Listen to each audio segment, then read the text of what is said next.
అని ఆ! పద వెళ్ళి షాప్ అంకుల్ని కొట్టొద్దాం మనం. కొట్టడమా? ఎందుకు కొట్టడం? నేను వెళ్ళి 5 స్టార్ ఇవ్వండి అంటే ఏ 5 స్టార్ అంటాడేంటి ఆయన? సరే గొడవ తర్వాత పడొచ్చులే గానీ, ఇందులో మంచి కోడింగ్ కాన్సెప్ట్ ఉంది చెప్తాను కదా! 5 స్టార్‌లో కోడింగ్ కాన్సెప్టా? అవును. ఎన్ఈసీ, ఎన్ఓఎస్ తెలుసా నీకు? తెలుసు.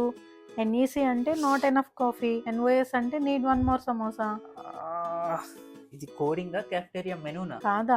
కాదమ్మా. ఎన్ఈసీ అంటే నాట్ ఎల్స్‌వేర్ క్లాసిఫైడ్. ఎన్ఓఎస్ అంటే నాట్ అదర్‌వైజ్ స్పెసిఫైడ్. నాకు అర్థమయ్యేలా చెప్పు.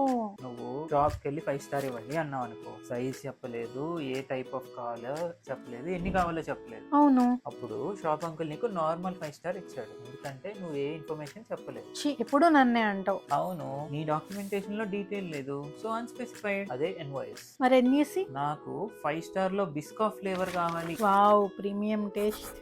సరే అని షాప్ అంకుల్ దగ్గర అది లేదు. ఆయన అదర్ ఆప్షన్ చూపిస్తా అని చెప్పి చూపించాడు. అంటే నేను డీటెయిల్స్ ఇచ్చాను కానీ ఎగ్జాక్ట్ ఆప్షన్ లేదు.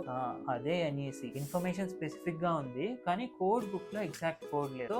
Other specified. అర్థమైందా? అర్థమైంది. ఇన్ని టైప్స్ ఆఫ్ 5 స్టార్స్ నేను ఎలా మిస్ అయ్యాను అని. అది కాదు, కోడింగ్ కాన్సెప్ట్ లో ఏమర్థమైంది? ఎన్ఈసీ అంటే ఇన్ఫో ఎక్కువ కోడ్ లేదు. ఎన్ఓఎస్ అంటే కోడ్ ఉంది ఇన్ఫో లేదు. Very good. ఇప్పుడు పద 5 స్టార్ కనిపిస్తాను. మీరు ఈలోపు కమెంట్స్ లో కోడింగ్ ఎగ్జాంపుల్ చదువుకోండి.